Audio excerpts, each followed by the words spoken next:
Hi friends, எல்லோருக்கும் வணக்கம். This is Sivaji.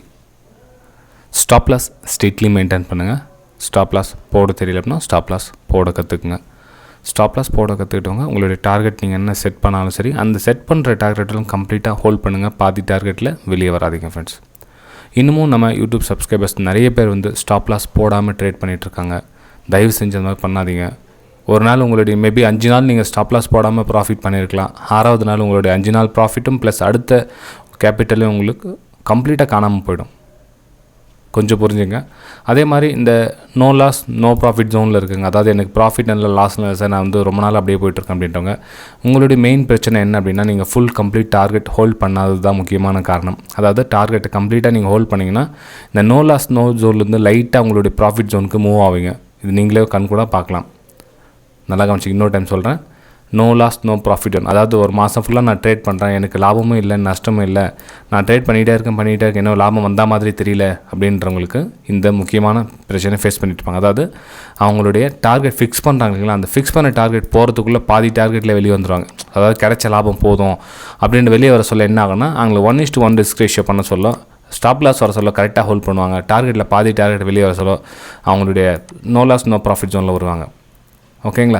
சில பேர் இந்த ஸ்டாப் லாஸ் போடாமல் இருக்கிறவங்க நெகட்டிவ் சைட் போயிட்டுருப்பாங்க. இது ரொம்ப ரொம்ப முக்கியமாக கவனிக்க வேண்டிய விஷயம். ஸோ இப்போ கொஞ்சம் பார்த்துக்குங்க அதை. ஃப்ரெண்ட்ஸ், வீடியோ போகிறதுக்கு முன்னாடி சப்ஸ்கிரைபர்ஸ் வியூவர்ஸ் ஃப்ரெண்ட்ஸ் எல்லோருக்கும் என் மனமார்ந்த நன்றிகளை தெரிவிச்சுக்கிறேன். நிறைய பேர் இந்த ஒரு நிமிஷம் டைம் கூட வளவலன்னு பேசிகிட்டு இருக்காங்க. எதை சொல்ல வேண்டியது சொல்லுங்கள், நம்ம ஒரு இண்டிகேட்டர் மட்டும் போதுமான்னு சொல்லி போட்டுட்டு வேறு எதையோ சொல்லிகிட்டு இருக்காங்களே அப்படின்னு நினைப்பாங்க. அப்படி ஒரு வேளை நினச்சிங்க, அதாவது ஒரு சிலர், நான் சொல்லுதுன்னா ஒரு 500 பேருக்கு ஒருத்தர், 500 பேருக்கு 2 பேர் தான் அந்த மாதிரி திங்க் பண்ணுவாங்க. அந்த 2 பேரும் கொஞ்சம் அவேர்னஸ் ஆகுங்க. உங்ககிட்ட கேபிட்டல் கொஞ்சம் பாதுகாத்துக்குங்க. ஏன்னா உங்களுக்கு ரொம்ப ரொம்ப பொறுமை தேவைப்படுது அப்படின்னு அர்த்தம்.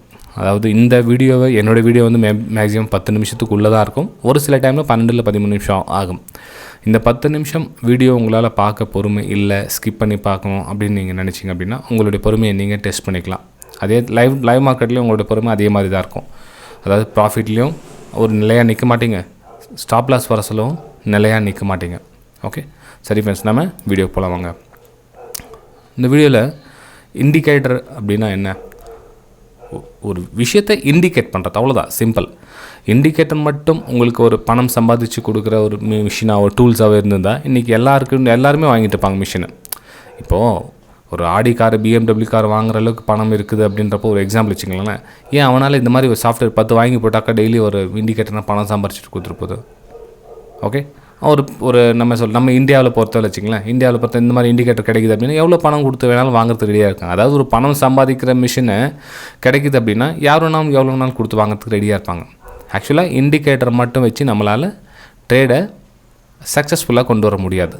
அதை மட்டும் வச்சு இண்டிகேட்டர் அப்படின்னா ஒரு ப்ரைஸு இந்த மாதிரி போகுது, இந்த மாதிரி வருது இண்டிகேட்டர். ஃபார் எக்ஸாம்பிள் நீங்கள் பார்த்தீங்க அப்படின்னா, இப்போது ஒரு ஜுரம் அடிக்குது அப்படின்னா எவ்வளோ டிகிரி செல்சியஸ் ஜுரம் அடிக்குது, 100 டிகிரியா, 100 ஃபாரன்ஹீட்டில் 101 102 இல்லை 98 எவ்வளோ இருக்குது உங்களுக்கு அப்படின்றவாங்க. இப்போ சில்னஸ் இருக்குதுன்னா எவ்வளோ சில்னஸ் இருக்குது டிகிரின்னு சொல்லுவாங்க.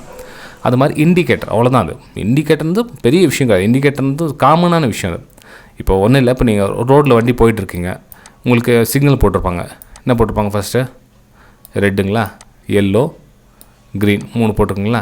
சரி, நீங்கள் போகிறீங்க. இந்த இதில் இதுக்கு என்ன சொல்லுவாங்க? 3 போட்டிருக்குது இண்டிகேட்டர்.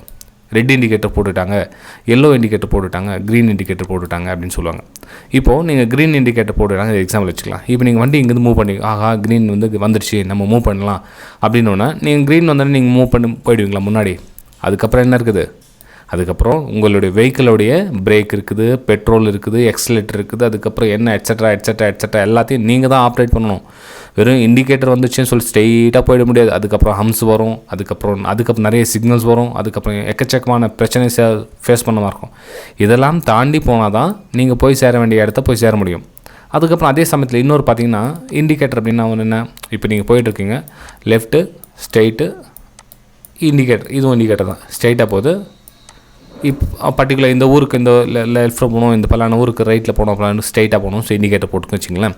இப்போ நீங்கள் ரைட் சைடில் திரும்ப வேண்டியிருக்குது. ஏதோ உங்களுடைய பர்டிகுலர் ஊருக்கு ரைட் சைடு திரும்பிட்டீங்க. இப்போ திரும்பின உடனே இந்த ரைட் சைடு ஃபுல்லாக கம்ப்ளீட் நீங்கள் எங்கே போய் சேர வேண்டியமோ அந்த வீட்டு போயிடுங்களா? இல்லை.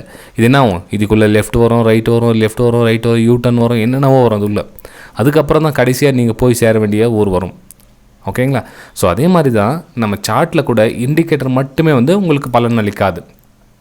சார் ஒரு சில சார் நம்ம வந்து சிபிஆர் போட்டால் சம்பாதிக்கிறாங்களே, மூவிங் ஆவரேஜ் போட்டால் சம்பாதிக்கிறாங்களே, ஆர்எஸ்ஐ போட்டால் சம்பாதிக்கிறாங்களே, எம்எஸ்சிடி போட்டால் சம்பாதிக்கிறாங்களே அப்படின்னு சொல்லுவாங்க. ஃப்ரெண்ட்ஸ், அவங்க வந்து அதை யூஸ் பண்ணிக்கிறாங்க, அவ்வளோதான். அதை வச்சே நீங்கள் ட்ரேடிங் பண்ண முடியும் அப்படின்றலாம் முடியாது. இப்போது சிபிஆர் யூஸ் பண்ணுறாங்கன்னா சிபிஆர் கூட என்னென்ன யூஸ் பண்ணுறாங்க? ப்ரைஸ் ஆக்ஷன் யூஸ் பண்ணுறாங்க, சைக்காலஜி யூஸ் பண்ணுறாங்க, மணி மேனேஜ்மெண்ட் யூஸ் பண்ணுறாங்க, ரிஸ்க் ரேஷியோ எவ்வளோ பிளான் பண்ணுறாங்க. எல்லாத்தையும் பண்ணால் தான் அந்த சிபிஆர் கூட அவங்களுக்கு வேலை செய்யும். ஓகே, இப்போ நான் வந்து 200 EMA யூஸ் பண்ணுறேன்னா வெறும் 200 EMA மட்டும் யூஸ் பண்ணுறேன்னா அது கூட என்னென்ன பண்ணணும்? அது கூட ப்ரைஸ் ஆக்ஷன் யூஸ் பண்ணணும், ஹை லோ ஃபார்மேஷன் அதை யூஸ் பண்ணணும். அதுக்கப்புறம் வந்து என்னென்ன யூஸ் பண்ணணும்? ட்ரெண்ட் லைன் ட்ரா பண்ணணும், சப்போர்ட் அண்ட் ரெசிஸ்டன்ஸை ட்ரா பண்ணணும், டிமாண்ட்ஸ் அண்ட் சப்ளை ஜோனை தேடணும். அதுக்குள்ளே அந்த இண்டிகேட்டரை யூஸ் பண்ணிக்கலாம். ஸோ நீங்கள் ஒன்றுத்து மேலேயே வந்து சவாரி பண்ண முடியாது. இப்போ வந்து ஒரு விஷயம் நடக்குதுன்னா அதை மட்டுமே நீங்கள் வந்து எடுத்து சவாரி பண்ண முடியாது. அதாவது ஷார்ட்கட் ரூட் தேடுறாங்க. அதாவது இண்டிகேட்டர் அப்படின்னா அந்த இண்டிகேட்டர் மட்டும் வச்சு நம்ம பணம் சம்பாதிக்கலாமா? ஒரு ஸ்ட்ராட்டஜி. இப்போது ஒரு 10,000 கொடுத்து யாராச்சும் ஒரு இண்டிகேட்டர் வச்சு என்கிட்ட ஒரு இண்டிகேட்டர் இருக்குது, அந்த இண்டிகேட்டர் ஒரு 10,000 ஆகும், நான் ஒரு சின்ன ட்ரிக்ஸ் சொல்லித்தரேன், அதை வச்சு நீங்கள் பணம் சம்பாதிச்சிக்கலாம் அப்படின்னு ஒரு சேல் பண்ணுறாங்கன்னு வச்சுக்கலாம். ஒரு 10,000 வாங்குறாங்க. ஸோ அந்த இண்டிகேட்டர் மட்டுமே வந்து உங்களுக்கு பலன் அளிக்காது. ஓகே, அந்த இண்டிகேட்டரில் என்னென்ன ஆட் பண்ணுறாங்க? ஒன்றும் இல்லை. இப்போது இன்னொரு விஷயம் சொல்கிறேன் கேட்டு. இப்போ வந்து லைன் சார்ட் போட்டிருக்கேன் நான். இப்போ சார்ட் நீங்கள் பார்த்துருக்கீங்க, அது வந்து லைன் சார்ட்டு. இப்போ ஒரு சிலர் சொல்லுவாங்க, சார் வந்து நான் இதில் வந்து நான் என்ன சொல்கிறது, ரென்கோ போடுறேன், ரென்கோ எனக்கு க்ளீனாக வருது, சூப்பராக ஒரு என்ன சொல்கிறது, ஒரு கச்சா மச்சான் எல்லாம் க்ளீனாக இருக்குது அப்படின்வாங்க. ஒரு சிலர் என்ன சொல்லுவாங்க, எக்கினாஷி எனக்கு சூப்பராக இருக்குது சார், எனக்கு செட் ஆகுது அப்படின்வாங்க. இப்போது ஒருத்தருக்கு செட் ஆகிறது இன்னொருக்கு செட் ஆகணும்னு வந்து கட்டாயமும் கிடையாது. இப்போ அவருக்கு செட் ஆகிடுச்சுன்னா ஓகே, அவருக்கு செட் ஆகிடுச்சு, அவர் என்னென்ன விஷயம் யூஸ் பண்ணுறாரு, அவருக்கு தெரியாமலே என்னென்ன விஷயம் யூஸ் பண்ணுறாருன்னு அவருக்கு தெரியும். இப்போ நீங்கள் வந்து என்ன பண்ணுவீங்க, அவங்க யூஸ் பண்ணுறாங்களே அதனால் நாம் யூஸ் பண்ணி பார்ப்போம் அப்படின்னா கண்டிப்பாக உங்களுக்கு சக்ஸஸ் ஆகாது. நீங்கள் வேணால் பேக் டெஸ்ட் பண்ணி பார்க்கலாம். நீங்கள் எக்னாஷின் இல்லை, கேண்டில் இல்லை, நீங்கள் ரென்கோன் இல்லை, நீங்கள் எந்த காகி இல்லை, நீங்கள் எதை வேணாலும் யூஸ் பண்ணிங்க. அது கூட என்னென்ன விஷயம் ஆஸ் பண்ணலாம். அதாவது உங்களுடைய எக்ஸ்பெக்ட் பண்ணல என்னென்னா, ஒரு இண்டிகேட்டர் மேலே ஃபுல் டிபெண்ட் கொடுக்காதீங்க.